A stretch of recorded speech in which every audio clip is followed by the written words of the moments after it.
We'd like to thank you for joining us for another episode of Looking to Jesus. My name is John Hines. I preach for the Church of Christ in North Ridgeville, Ohio. I am joined by Daniel Sanders, preacher for the Quail Valley Church of Christ in Batesville, Arkansas. Daniel. Good to have you with me once again. I would say good to see you, but since how this is a podcast, no one else can see you. Yeah. The nice thing is you and I can see each other. Yeah. So, I want to real quick. I got it right this week. I didn't call it the Batesville Church of Christ. I called it the Quail Valley Church of Christ. I well, rehearsed it right. well done, thou good and faithful servant. All right. So we have been going through looking at the churches of Asia spoken about in Revelation 2 and chapter 3, Revelation 2 and 3, if I could speak today. We are ready for another church where the Lord has nothing negative to say about them. Yeah. Last week we looked in Sardis at the dead church, and we are coming down that road, down that journey to Philadelphia. Well, which is about And 28 miles southeast of Sardis. yeah. So Lord doesn't have anything negative to say. He actually has nothing but good. So I'm going to begin by reading it, Daniel, and then I'll turn it over to you and let you talk about kind of the history and geography of the area. Okay. Okay, Revelation 3, verse 7, and to the angel of the church in Philadelphia write, these things says he who is holy, he who is true, he who has the key of David, he who opens and no one shuts, and shuts and no one opens. I know your works. See, I have set before you an open door, and no one can shut it. For you have a little strength, have kept my word, and have not denied my name. Indeed, I will make those of the synagogue of Satan who say they are Jews and are not, but lie. Indeed, I will make them come and worship before your feet, and to know that I have loved you. Because you have kept my command to persevere, I also will keep you from the hour of trial, which shall come upon the whole world to test those who dwell on the earth. Behold, I am coming quickly. Hold fast what you have, that no one may take your crown. He who overcomes, I will make him a pillar in the temple of my God, and he shall go out no more. I will write on him the name of my God and the name of the city of my God, the new Jerusalem, which comes down out of heaven from my God, and I will write on him my new name. He who has an ear, let him hear what the Spirit says to the churches. So, what sort of things do we know about the city? So, knowing a little bit about the city, the name Philadelphia came from its founder, King Attalus the second Philadelphus of Pergamum, which is one of the cities that we've also talked about in recent weeks. And it was named because of his love for his brother and predecessor, Ecumenes the second. Known for Greek civilization, one of the things that's noted was their ability to have grapes. And actually, they had the Dionysius, the Greek god of the vine and fig, celebrated there. All right, And can we pause just for a second? yeah, Talking about the Greek culture and influence. I'd read something about basically where it was, that it was kind of a border town, yeah, a border city, and that it was basically used to try to push Greek culture. right. Yeah, And it was the and forefront in that area. yeah, and that it was a city of it was used to influence.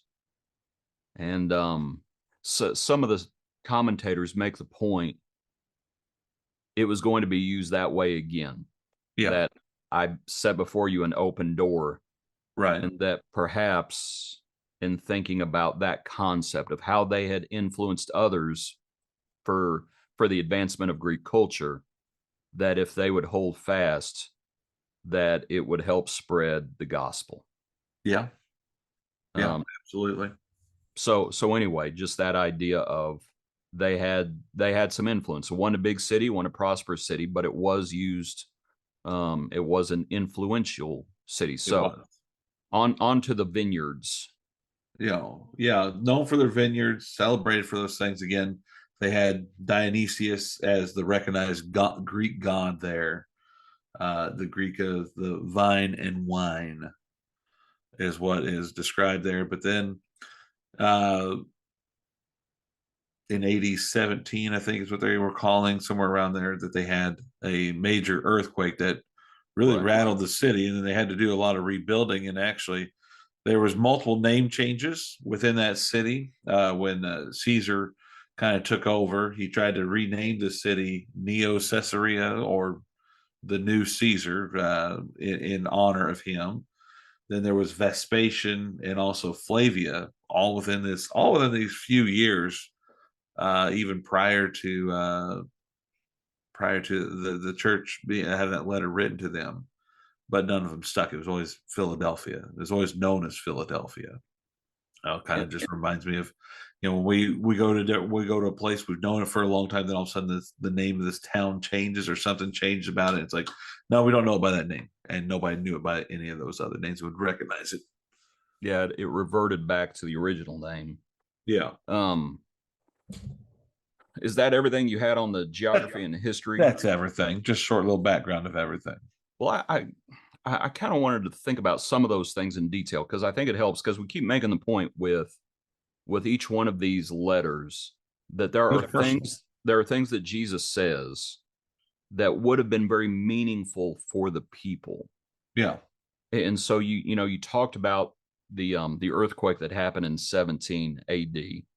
And I mean there's no way to definitively say the imagery that Jesus uses.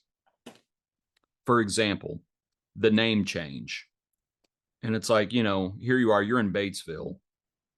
And as far as you know, I assume the name of that city's always been Batesville. yeah, And it's like, how would you feel if it's like, oh, all of a sudden our names changed? And it's, oh, there for a period of time, it's Neo Caesarea. And then at whatever point later, it's something else. yeah. And your name's changing. And then for Jesus to say, I'm going to give you a new name. And this name's going to stick. Right. And being given a new name would have meant something to them just based on their history. One of the things you mentioned was the earthquake, and that plays a prominent part in their history. Like, what'd you say? It was like 17 AD. Somewhere around there is what they were calling it, and that's when Yeah. all the changes started taking place. And from what I've gathered, it was very bad in Philadelphia, Yeah, and that Rome actually exempted them from taxes for 5 years so that they could rebuild their city. And that's actually one of the reasons that they changed their name to Neo Caesarea out of yeah. gratitude Yeah, to the emperor at the time. But I was reading someone and they were talking about that earthquake and that, like I said, it was worse in Philadelphia, and the tremors lasted and they went on for a lot of time. It's actually one of the reasons you mentioned the vineyards, and I don't mean to be all over the place. yeah. The reason the vineyards were so good there was because the soil was so good there, because in times past there was volcanoes nearby. Right. And So so it really implanted the nutrients to help. the soil was very rich Yeah. to the point where another Roman emperor, I believe it's Domitian, um, he didn't like it that the Philadelphian vineyards were better than the Roman vineyards. Yeah. And so he commands that all the vineyards in Philadelphia be torn out. Once And again, that's one of his torturous tactics of trying to destroy people. yeah. And it's just envy. Yeah. And so, needless to say, for him, that created a lot of animosity and distrust of Rome. Yeah. When Rome says, basically, you're not allowed to do this. You're not allowed to have your livelihood in this. And so some folks or some of the scholars, when Jesus identifies himself, these things says he who is holy, he who is true. And it's Domitian said he was holy and said he was true, but the Philadelphians felt betrayed. Yeah. And so when Jesus describes himself this way, it would have appealed to them that there's a better king. There's a better king, and there's a better way. So that's one thing that was happening that I just wanted to mention. Something else about the earthquake. I think it was Barclay makes the point that as the tremors persisted in the city, it's sort of like, you know, you'll see videos in California and other places around the world. When there's an earthquake, what does everybody do if they can? Try to get under something. Try to find something stable to be able to that won't fall on them. Right. So they'll either do that, get under something, or if they can, they try to get outside, right? Yeah. You know, try to get out into the open. So when the buildings start falling down, it doesn't fall down on them. Yeah. And so in Philadelphia, as the tremors persisted, guess what people were doing? They talk about how they were constantly fleeing their homes and that it was just a very tumultuous time. And so when Jesus says, I'm setting before you an open door, and they tie it, some folks tie it to that. I think you can also tie it to something else. But the Lord talking about there's an open door and you'll never have to, how does he phrase it here? You'll never have to leave. You shall go out no more. Yeah. You shall go out no more. And that would have appealed to them as well. So something else, did you, in your notes, did you have anything about, because one of the things that's mentioned here is the synagogue, the Jews. Did you have anything in your notes about the Jews? Synagogue of Satan. Yeah. I mean, I was just talking about the false teaching because it's referenced earlier on in which church was it? The one of the churches in chapter 2, Smyrna. It talks about those who say they are Jews and are not, but are a synagogue of Satan. Yeah. That's verse 9 of Revelation 2. Right. I don't have very much on that. I mean, I was just talking about the idea of the false teaching or the false beliefs and everything that were coming in. People that were saying they were Jews, the Jewish Christians, and were not. And I think they were Jews in the sense of genealogy. Yeah. Some of the, and I personally think this, you can tell this is the trouble they're having in Philadelphia, right? I mean, Right. when he's talking about stuff and it's like, okay, you're having to deal with this issue. And that it looks like what was happening. We know from the book of Acts when Paul would go into the synagogues, even in Jesus's time. Do you remember why some of the Pharisees, even who believed in Jesus, they did not confess him? Do you remember why? Oh, drawing a blank, aren't you? Yeah. Yeah. They were afraid of being cast out of the synagogue. Okay.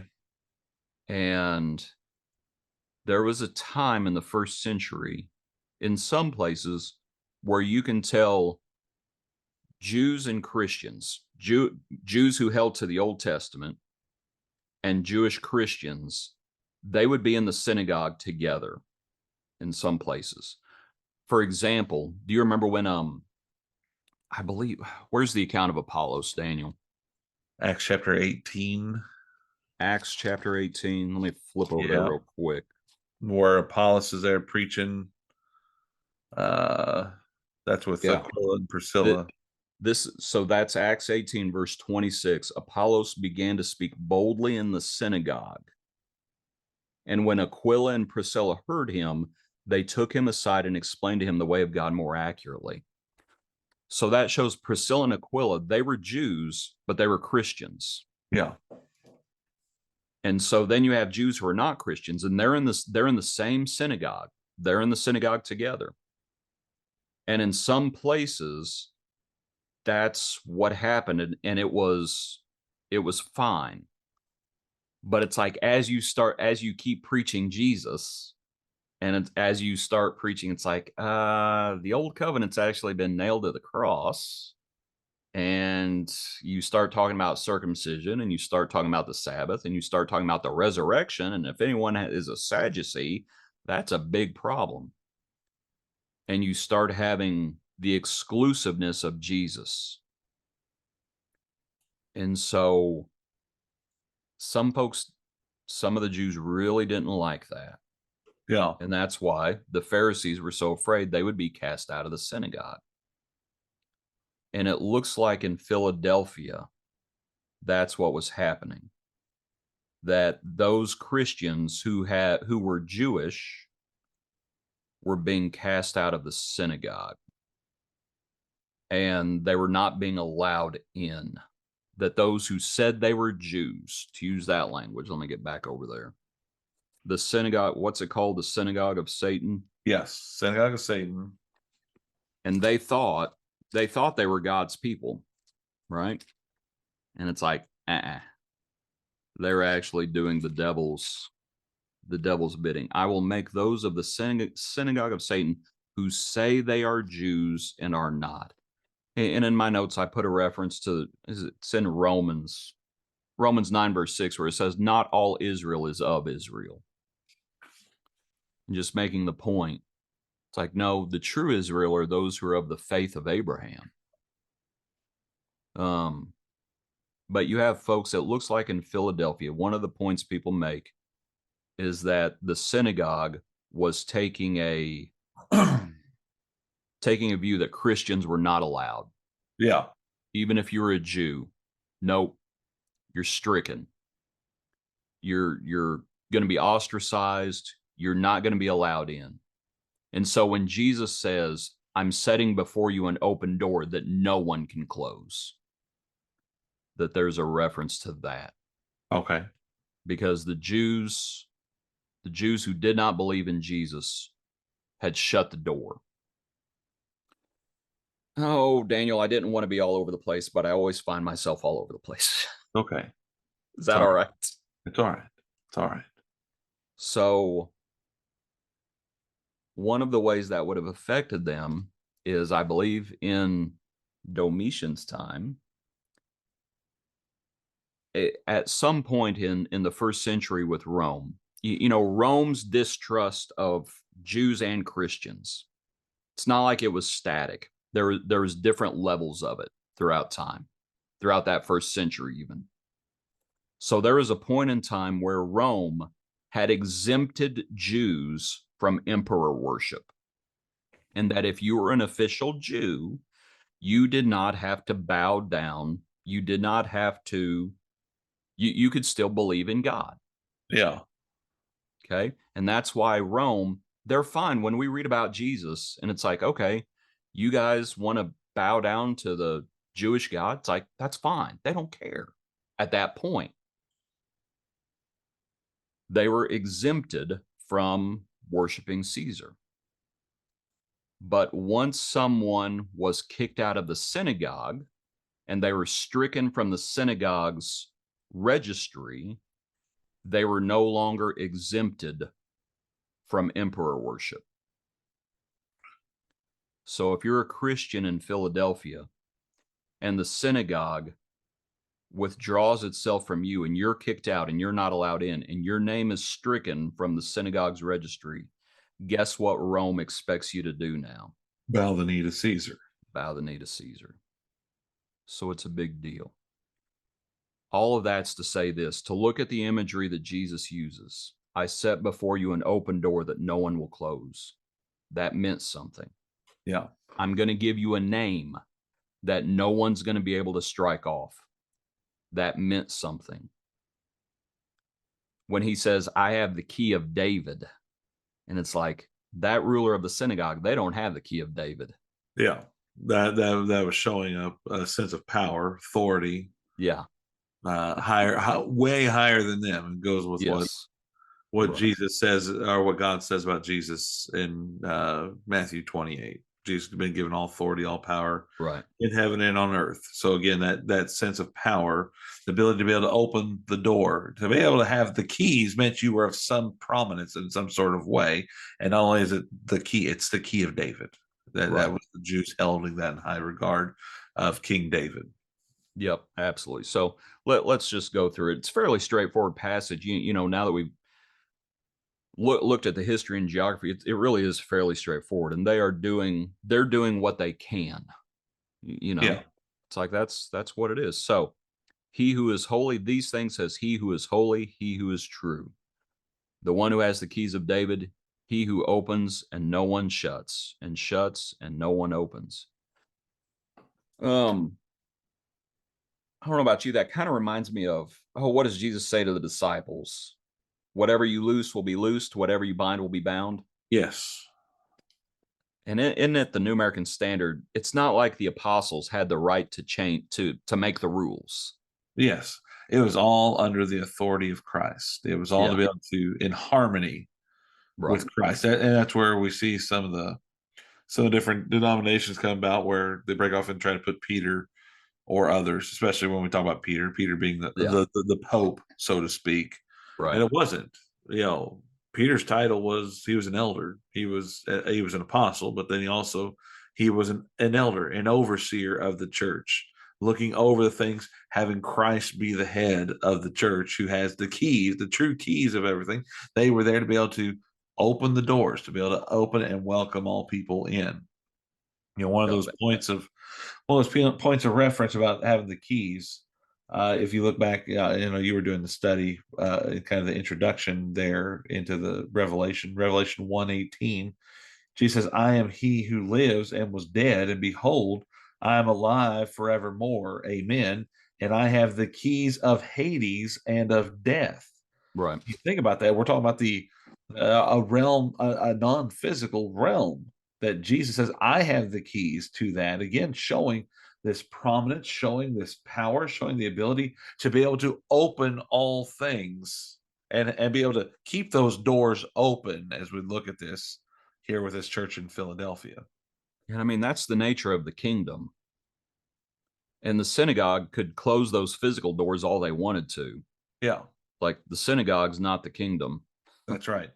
And when Jesus says, no one, my sheep hear my voice, they follow me, and no one can snatch them out of my hand. And it's like when the Lord opens the door, you ain't closing it. That's right. And when the Lord closes the door, you ain't opening it either. It's like, no, it's got to be the Lord's doing. The Lord adds to the church. And the Lord has the power to erase as well. Yes. So there in verse 8, I know your works. I've set before you an open door, and no one can shut it, for you have a little strength. You've kept my word and have not defiled my name. And even with everything they're facing, they're doing what they should be doing. Yeah, and that door again, that door had not shut on them. Right. Because they were doing what they were doing. They were being faithful to God, and it was known. Again, Jesus, I know we've emphasized this almost in every one of them about he knows. Right. He knows their Right. works. And here it is. You've been faithful.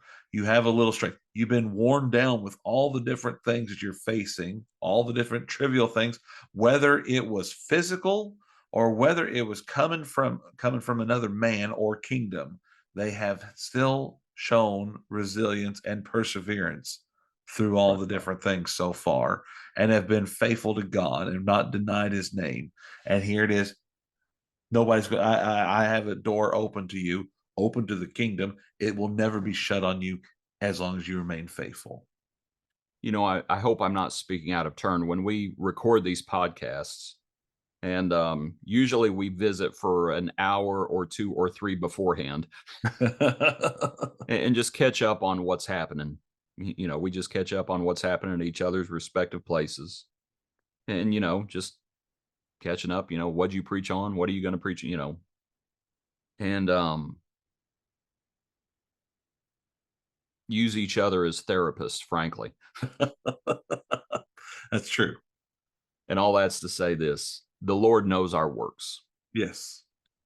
And that Philadelphia probably felt those Christians who had been ostracized, the Lord saying, I know what you're doing. I know what you've done.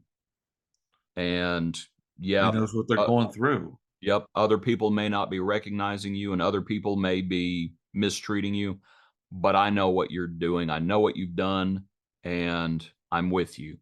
Yeah. And he was well pleased with what they had done. They had a little strength, but we're not saved by how much strength we have. They had a little strength and they were using it. That's right. They were making the attempt to try. I was at a gospel. You were asking me this beforehand and asked me, what were all the points of the lesson? I was like, Yeah. I don't remember. I have them all written down. I don't remember. And now you said one, it jogged my memory. One of the points of inference was you got to try. In order to be able to receive God's grace, God's mercy, God's favor, you have to try. You have to put effort into it. And again, that effort needs to be directed toward a certain way, a certain path. When it comes to God, he wants us to seek him and find Right. in his ways. They have a little strength. They had to try. They were putting the effort in of what they could. And In Jesus contrast knows. with the dead church, by the way, Exactly. They where the vast prepare. majority of them were not even remotely trying. You look at what's to the north of Philadelphia in Right. Sardis, they were dead. And we're going to talk about the one south of them in Laodicea. What were they? They were lukewarm, and there was not pleasant things to say about that. And here in the middle of it, there's Philadelphia being faithful. Yep. Verse 9, indeed, I will make those of the synagogue of Satan who say they are Jews and are not, but lie. Indeed, I will make them come and worship before your feet and to know that I have loved you. I don't remotely have a clue what's being spoken about, frankly. As far as that whole, I'm going to make them come and worship before you. I think it's a reminder of victory. Yeah. I mean, it's, a recognition of, I know you, I know them too. I know them both. And Yeah. it comes back to the idea of all knees will bow before God. Every knee will bow. And here it is. Those who are faithful. I mean, it's not trying to rub it in, but there it is. All those who are faithful to God will receive a reward. They'll bow before God, but they'll be rewarded. And all these others will be told they didn't know, and they will. They're going to make it known that yes, Jesus is Lord, Jesus is God. Yeah, And the question I had was dealing with was they will come and worship before talking to the Philadelphians your feet. yeah, Someone I had tuned into, they referenced Joseph. And their Joseph was, when his brothers, sold him out. And what do the brothers have to come do eventually? They're going to have to come bow before Joseph. yeah, And we know what Joseph told them at the end, after Jacob dies. You meant it for evil, but God meant it for good. And that was how they were going to be saved. And, here, the synagogue, those who claim to be Jews, who were not following in the steps of Abraham. And the Lord says, whatever this trial is, right? Because a trial's coming, but the Lord says he was going to keep the Philadelphian Christians from it, right? He says, yeah, it's the next verse. They had persevered. I also will keep you from the hour of trial, which shall come upon the whole world to test those who dwell on the earth. Whatever that is, the Philadelphians were being kept from it. Now, I don't know what form that took. I don't know. I don't know. But I will say there's a distinction being made between those who said they were Jews, the synagogue of Satan, who trusted in the old law, and the Christians who trusted in Jesus. yeah. And the Lord says, they're going to be tried. You're not. You've persevered. You're not going to have to endure whatever this is. But they are going to have to. And you hope that they turn to the Lord. Yeah. Do you think that it could be with all the different things that were going to be coming upon them from other Yeah. other rulers or anything.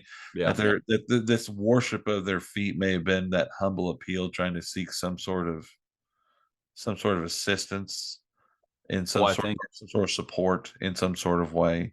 And how it is whenever, if you're wanting something, if you're needing something, like for instance, as kids, what do they do to parents when torment. they want something? They Oh, wait. don't No. no, they don't torment. That's if they don't get what they want. But they'll go up and they'll console. They'll really, butter them up, so to speak. We may not consider it as a worship, but it's that type of mentality of, I need help.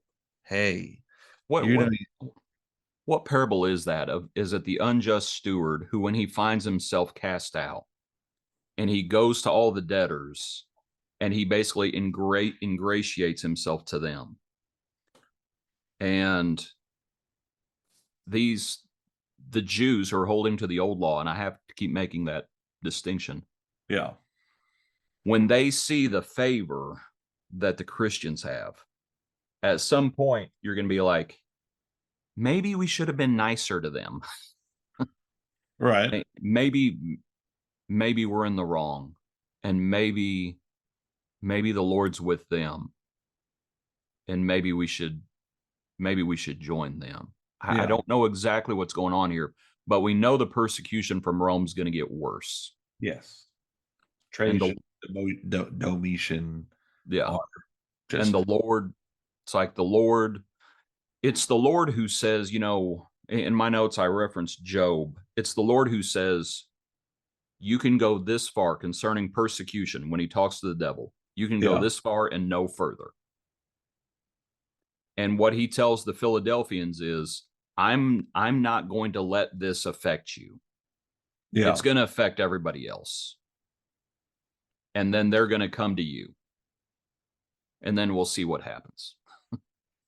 So anyway, it's an interesting account. Don't know fully all the details, but they have the Lord's I don't think it's wrong to say gratitude, or the Lord's commendation, yeah, and they have the Lord's promise that whatever's about to happen, that it's, and it may just,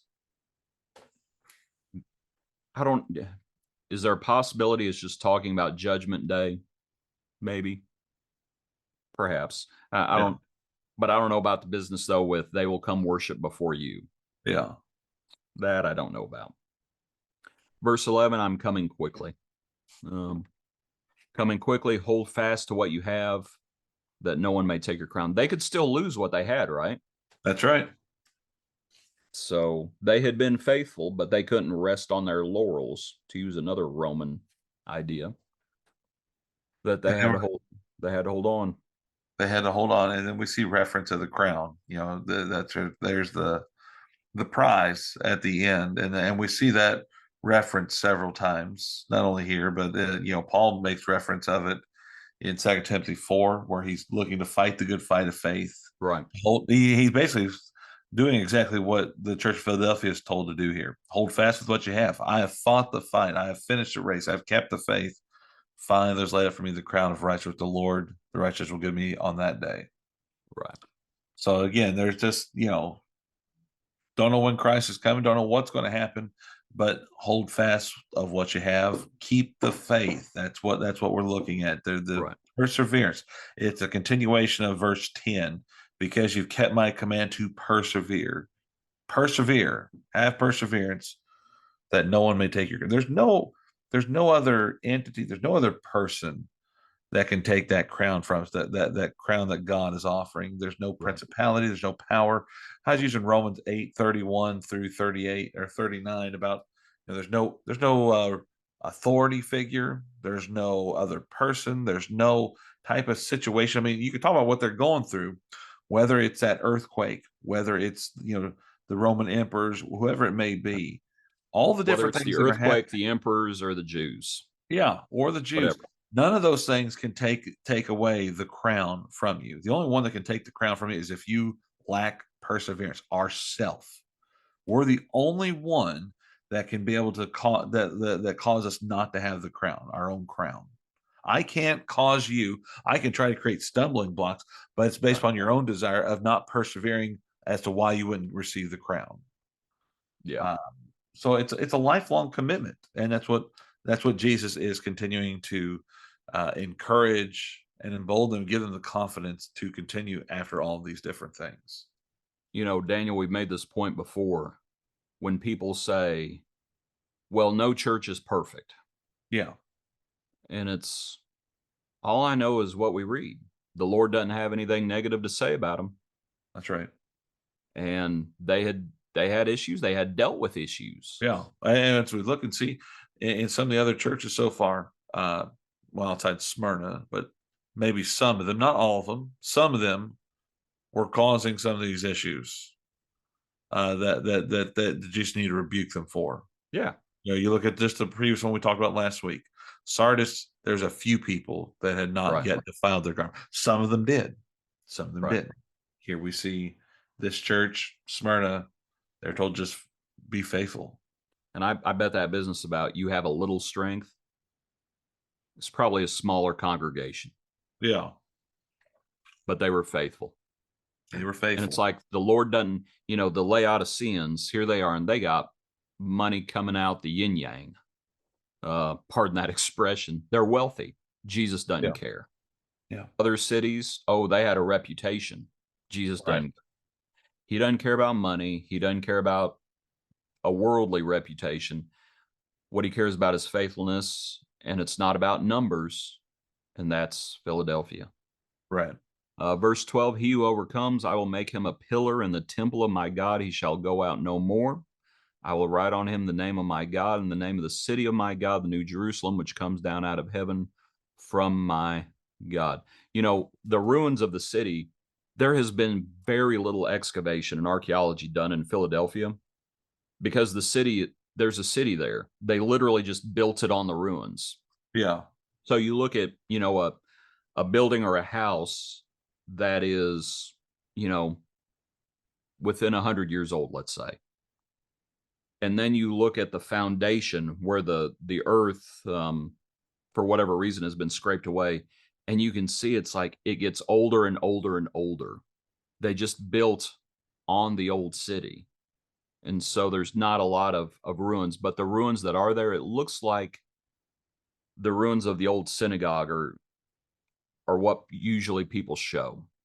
And there's pillars just laying there, not upright right. on their side, and arches that have been, you can tell the columns that are there, the arches aren't there anymore. And all that's to say this, with the earthquakes, and when the Lord says, I'm going to make you a pillar, because the city had been rebuilt, but it's an earthquake zone Yeah, and it's unstable, and a pillar is about stability. So when the Lord says, I'm going to make you a pillar in the temple of God, and it's that stability, and it's that stability that is not going to fade away, you know, that you're not going to have to worry about earthly earthly earthquakes, frankly, things along those lines. But I will make you a pillar in the temple of my God, and you will go out no more. It's like, no, you're not going to have to deal with that sort of stuff anymore. That's not the nature of the kingdom. He who has an ear, let him hear what the Spirit says to the churches. It's not just for Philadelphia, once again. yep. We see Um, did you have anything else in your notes? Well, I just there in verse 12 about the new name, the new city, and everything. We'll have our name written. We'll also read that we're gonna have our name written in the book of life if we're found faithful to God. And we read there in Revelation 21 about the new Jerusalem, the city that needs no sun, no moon. God's glory illuminates the Lamb as its light. Those that are saved are going to be there. Those that are going to be able to walk in the streets paved with gold, as we get the depiction of everything. It's not, we're thinking of a beautiful place, and again, our name will be written there Yeah. to be able to be welcomed in there. Again, And when Jesus says, and I will write on him my new name. And I'm mindful of, was it later in Revelation when Jesus is shown on the horse? and down his thigh it's written Yep. Lord of Lords and King of King Kings. of Kings. Yeah, exactly. That's what I was thinking of as well. The Revelation 19, verse 16. And it's like they had gone through so many name changes, Yeah. but it's like now you're a Christian. Yeah. You're And going to now bear this name, and there's going to be blessings from this name, and you're going to be in a new place, a new home. Right. Yeah.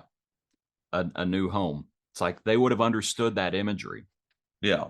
and looked towards the heavenly instead of the earthly. So That's right. got anything else? That's all I got. That's it. All right. I hope study has been helpful for everyone. Appreciate you tuning in. Daniel, appreciate you joining me as always. Appreciate it as well with your study, with everything as well. Appreciate it. Yep. Hope everyone takes care. Join us next week for another episode of Looking to Jesus. Looks like we're going to be wrapping up at least the churches of Revelation, talking about the Laodiceans. Yay. What are we going to talk about after that? I don't know. We got to talk about that. We got to have a therapy session after this. Yeah, we got to have a therapy session about that. Appreciate everyone. Take care and join us next week for another episode as we look to Jesus, the author and finisher of the faith. Thank you.